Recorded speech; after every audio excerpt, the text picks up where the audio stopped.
just saying that he's just super proud of the energy that you guys have through what you're going through. You feel the same way? The team is as energized as he says it is? Mm-hmm. I mean, I'm proud of us just with our resilience coming back this week after, we're not doing what we want to do. And this ending the season this way is not how we want to end. So we have that fire in our bellies right now that we want to come out with 2 dubs this weekend.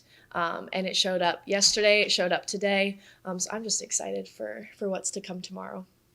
Kelly also said that today was probably your best practice of the season. Would you agree with that? Or Definitely. I think that goes to what I just talked about is that we want to win. And all of us came to Oregon to win. And we recognize where we're at right now.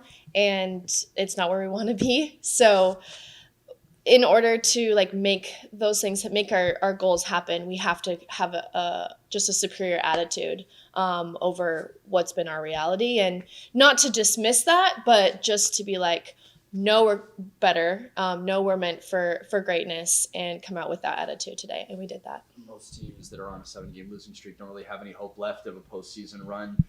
You guys are still hanging on there here at the end. What does that say about the talent, the nuts and bolts that are here on the team that if they just get going right, could spark something? Yeah, well, we're a mixture of young and old and some in between, right? But we all came to Oregon because we have a passion for the game and a passion for each other. And Oregon has been a winning program, and we wanted to carry on that legacy.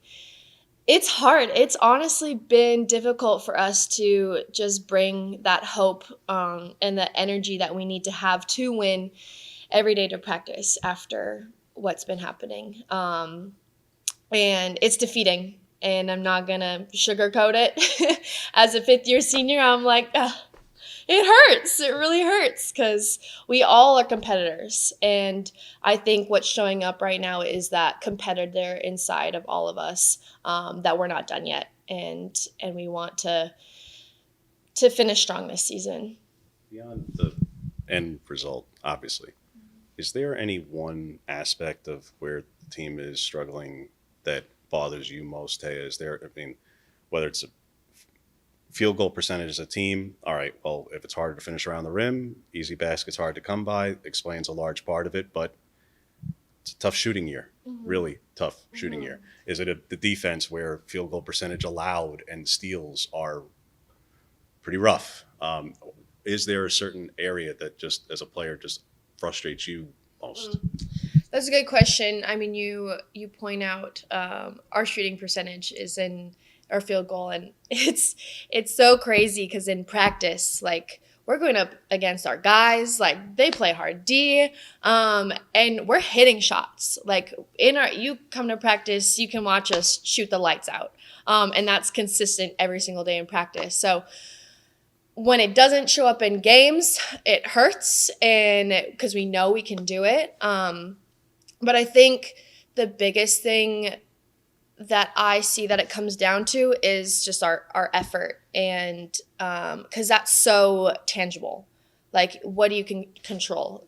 Your attitude and effort, and those things have been up and down. That's why we are up and down. So if we can just be consistent in punching for a full 40 minutes. I mean, we talk about this till the cows come home, but if we really do it, I really believe in this team, that we can come off with 2 dubs this weekend. So just being relentless, winning those 50-50 balls. I mean, teams just show that they want us more. When we watch film back, we're we know what we're capable of, so we just got to do it. And for you, when it's a moment like you're trying to take a charge, and when this team can't generate steals and can't generate turnovers, and you're trying to do that in that moment, and okay, you're trying to do it, but it goes the other way. It goes the other way, yeah. How do you mentally still stay in the moment where it's you are doing what you can in that moment to correct something that, right, and yet, all right, it doesn't go your way. What? I mean, just the act of me trying to do that, trying to make something happen, defensively take that charge. I mean, my teammates see that. So even though it doesn't get called for us, which has happened a lot all of the time. I either need to be smarter and like just take it from 5 feet back. I don't know. Sell it more, give a grunt. But my teammates see my effort in that. And so that in itself just like generates some energy and some just of like, okay, we have to, Taya wants this. She's showing she wants this. Like, let's feed off of her energy. And I think we can be almost even more vocal in that, in being like, hey, I see what you're doing. Like, I'm right behind you. And from my success over the years with different teams, like that's been the heartbeat, is like, I see my teammate doing this, or I'm leading in this, and we're all like, yes, like I'm going to go to war for you and do it because you're doing it, but because I love you and like we just want to win. So that's the type of energy that I would love to see for this team that we finish with, because I know we have it. I know we can do it. It's just that choice of everyone buying in and just being outside themselves. And I think that also comes with growth, and it comes with maturity, is that ability to like step outside of yourself. I mean, heck, I'm been doing this 5 years and I still have moments of I get inside. So that's just when we need to rally around each other and be for one another. And we've had talks like this. We need to continue to have more talks like that if we want to accomplish the mission. With Arizona on Thursday, and Grace probably out.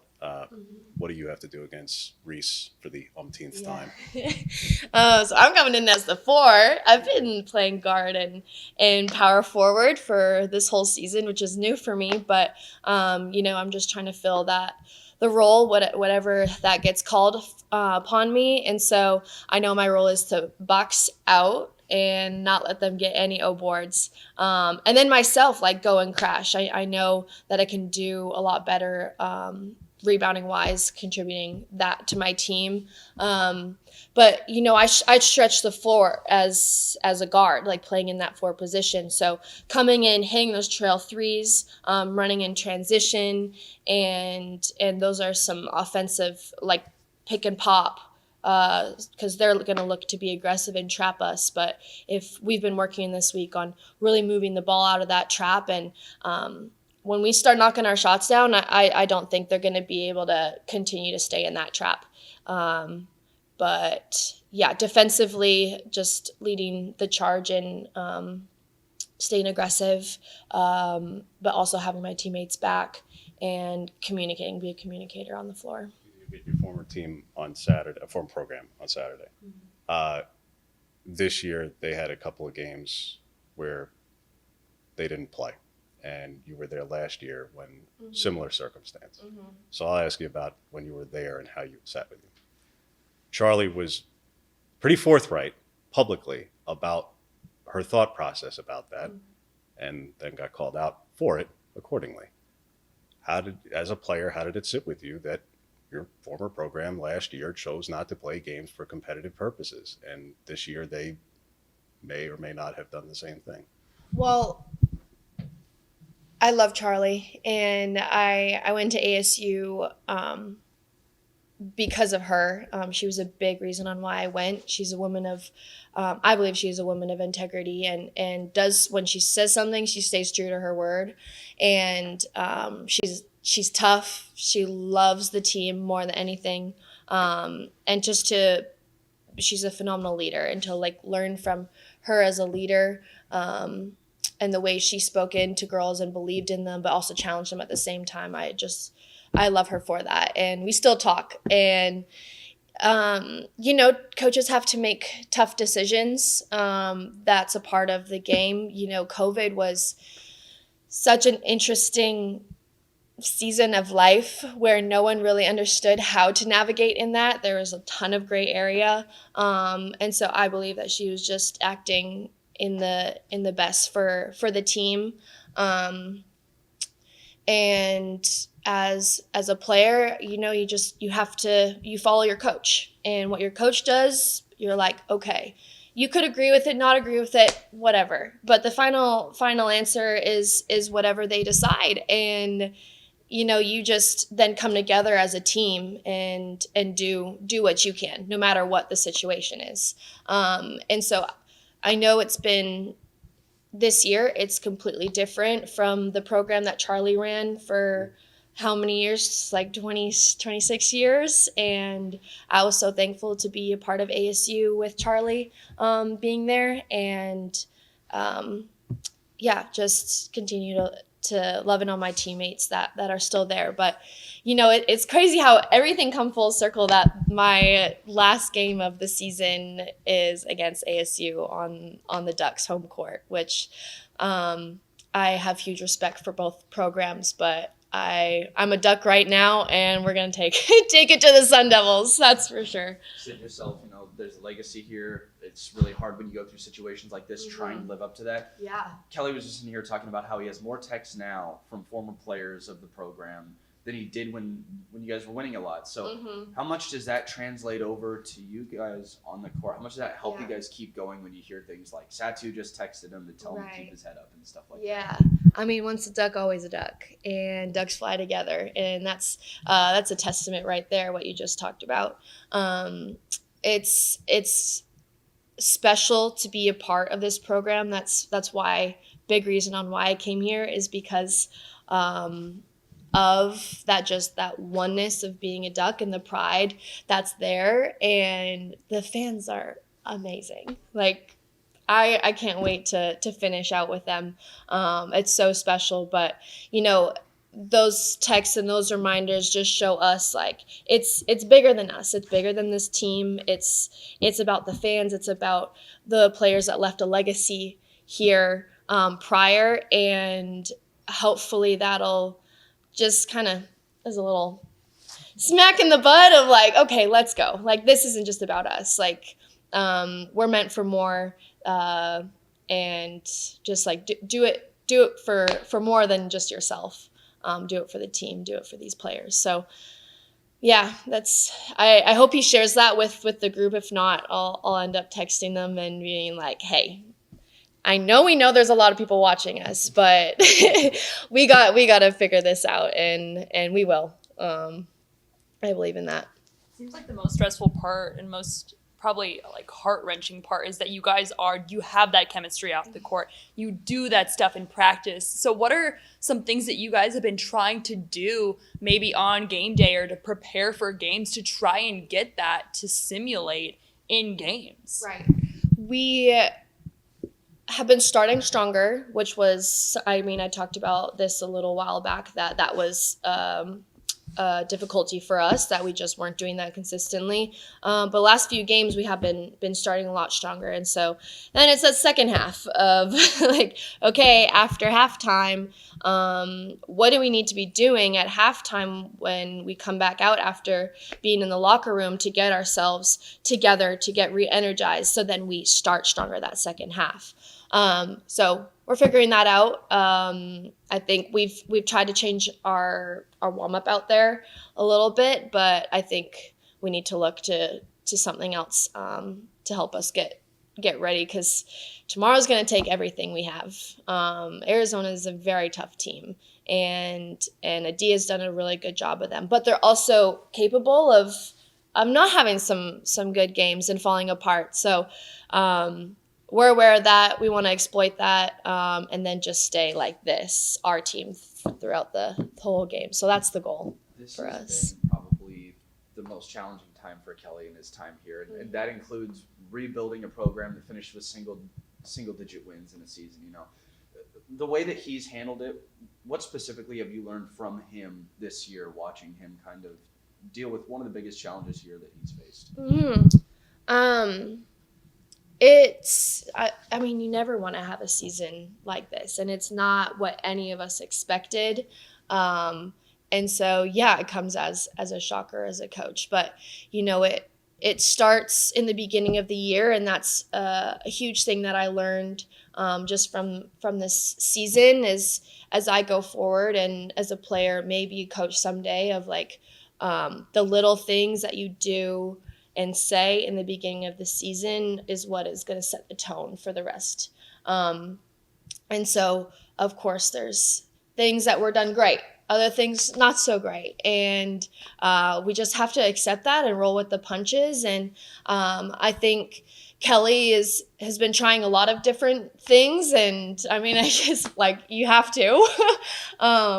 And just with what's been going on. But right now he has stayed consistent in his like positivity in practice and has been like, hey, I see you. This is great. I like what you're doing here. And those are the things that we need to continue to just be confident and know where we stand. But, you know, I think he's ready for a win, and we need to give him one. Have you kept up with the journals, notebooks, whatever you want to call it, that he gave at the beginning of the year? And in terms of like, I'm curious in that if you did, what was something you may have put in recently when it was talking about like what you were still thankful for, what there was some positivity about when it was a 7-game losing streak, and it's kind of hard to find a lot of positivity at times. Yeah. I have always been a big journaler since I was little, and so I keep my own journal, and so in my journal is a lot on gratitude, like saying the things that I'm grateful for, prayers, and just like talking out emotions and feelings, the good, the bad, the ugly. I mean, those are all important to just be aware of where your center is and to then go from there. So yeah, it's not easy, but you have to just be accepting of where things are at, but know that you're like called for more. And being okay with that. That's not like a pressure thing. And if it is a pressure thing, it's a good pressure. Because as athletes, like we have a responsibility. We have a responsibility to our teammates. We have a responsibility to ourselves, to our coaches, to the fans, and all the players that led the way prior to us. And so, I mean, I take that as like, this is so awesome. And our season's not over, and we have an opportunity to make a run for it, and we can. We're in this, and so that's what I'm writing in my journal. Is like, it's not over yet, and keep punching, keep finishing strong. This is it for me. So I have nothing to lose. We have nothing to lose as a team. So we're just gonna go for it.